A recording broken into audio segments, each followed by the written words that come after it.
அனைவருக்கும் வணக்கம். கடந்த சில நாட்களாக தமிழகத்தில் ஒரு செய்தி பரப்பப்பட்டு வருது.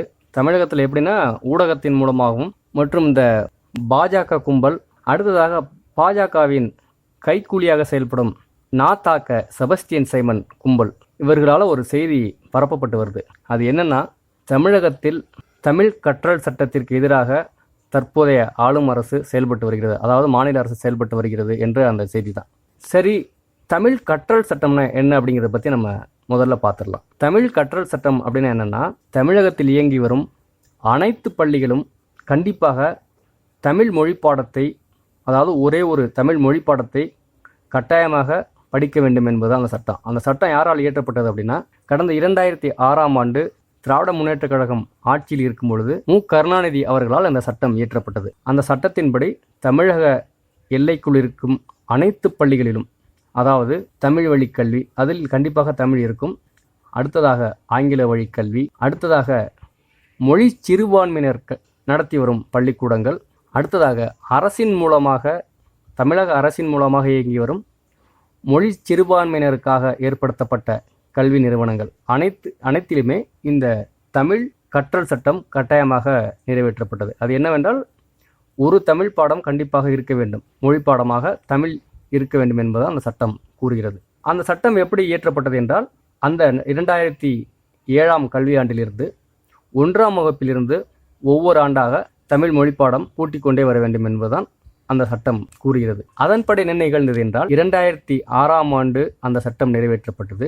2016ஆம் ஆண்டு 10ஆம் வகுப்பு நிறைவு செய்த மாணவர்கள் அரசு பொதுத் தேர்வை எழுதும் ஏற்பட்டது. அந்த நிலையில் அனைத்து மாணவர்களும் கண்டிப்பாக தமிழ் மொழிப்பாடத்தை கட்டாயமாக எழுத வேண்டும் என்ற சூழ்நிலை நிலவியது. இந்த நிலையில் என்ன செய்கிறாங்க அப்படின்னா, மொழி சிறுபான்மையினர் அமைப்பின் சார்பாக தமிழக அரசு பள்ளி கல்வித்துறைக்கு ஒரு கோரிக்கை வைக்கப்பட்டது. அது என்னவென்றால், இந்த 2016ஆம் ஆண்டில் எங்களுடைய மாணவர்களுக்கு கட்டாய தமிழ் தேர்விலிருந்து விலக்களிக்க வேண்டும் என்ற அந்த கோரிக்கை தான். ஆனால் இதை அப்பொழுது இயங்கி வந்த பள்ளி கல்வித்துறை அதை தள்ளுபடி செய்தது. இதனை அடுத்து இந்த மொழி சிறுபான்மையினர் அமைப்பினர் என்ன செய்கிறாங்க அப்படின்னா, தமிழக உயர் அறமன்றத்தில் ஒரு வழக்கு தொடுக்கிறார்கள். உயர் அறமன்றம் என்றால் உயர் நீதிமன்றத்தில் ஒரு வழக்கு தொடுக்கிறார்கள். இதை ஏற்ற உயர் நீதிமன்றம் இந்த கட்டாய தமிழ் கற்றல் சட்டத்திற்கு இடைக்கால தடை விதித்தது. இடைக்கால தடை என்னவென்றால், 2022ஆம் ஆண்டு வரை மொழி சிறுபான்மையினர் பள்ளிகளில் பயிலும் மாணவர்கள் கட்டாய தமிழ் பாடத்தை தேர்வாக எழுத தேவையில்லை என்ற ஒரு விலக்கை அளித்தது. அதற்கு அடுத்த ஆண்டு என்ன செய்தது என்றால், உச்சநீதிமன்றம் இந்தியாவில் இன்னொரு தீர்ப்பை வழங்கியது. அதன்படி 2023ஆம் கல்வியாண்டிற்கும் தமிழ்நாட்டில் மொழி சிறுபான்மையினர் கட்டாயமாக தமிழ் பாடத்தை எழுத தேவையில்லை என்ற விலக்கை அளித்தது. 2006ஆம் ஆண்டு நிறைவேற்றப்பட்ட சட்டம் 2023ஆம் ஆண்டு வரை சரியாக நிறைவேற்றப்பட முடியாமல் இழுபறியிலே இருந்து வந்திருக்கிறது. இதற்கிடையில் 2016ஆம் ஆண்டு தமிழக அரசு பள்ளி கல்வித்துறை என்ன செய்தது என்றால், இதுவரை நிறைவேற்ற முடியவில்லை, ஆனால் இனியும் தொடரக்கூடாது என்ற நோக்கத்தில் 1ஆம் வகுப்பிலிருந்து கண்டிப்பாக தமிழை ஒரு மொழிப்பாடமாக பயிற்றுவிக்கப்பட வேண்டும் என்று ஒரு அரசாணையை வெளியிட்டது. இது ஒரு புறம் இருக்க, நடப்பு கல்வியாண்டு, அதாவது 2024ஆம் கல்வியாண்டில் தமிழக அரசு, தற்பொழுது ஆண்டு கொண்டிருக்கும் அரசு என்ன செய்தது என்றால், இந்த ஆண்டும் கூட மொழி சிறுபான்மையினருக்கு தமிழை கட்டாயமாக எழுத வேண்டும் என்ற சட்டத்திலிருந்து விலக்கு அளிப்பதாக ஒரு அறிவிப்பை வெளியிட்டிருக்கிறது. 2023ஆம் ஆண்டு வரை உயர்நீதிமன்றமும் உச்சநீதிமன்றமும் தீர்ப்பு வழங்கி இதை தடை செய்திருந்தது. தற்பொழுது அரசாகவே முன்வந்து இந்த சட்டத்திலிருந்து விலக்களிப்பதாக அறிவித்திருக்கிறது. இது எதற்காக என்றால், மொழி சிறுபான்மையினர் பேரவையின் கோரிக்கையை ஏற்று இந்த சட்டத்திலிருந்து விலக்களித்திருக்கிறது.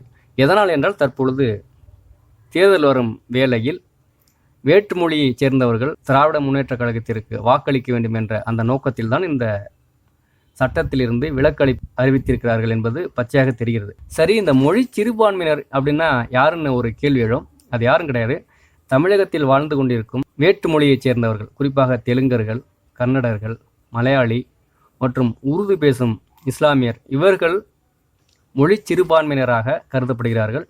இவர்களுக்கென்று தமிழகத்தில் பள்ளிகள், அரசு பள்ளிகளும் இயங்கி வருகின்றன. அதே நேரத்தில் இந்திய அரசியலமைப்பு சட்டம் பிரிவு 30 படி மொழி சிறுபான்மையினர் எந்த மாநிலத்திலும் தங்களுக்கான கல்வி நிறுவனங்களை தாம் அமைத்து கொள்ள முடியும் என்ற ஒரு சட்டமும் இருக்கிறது.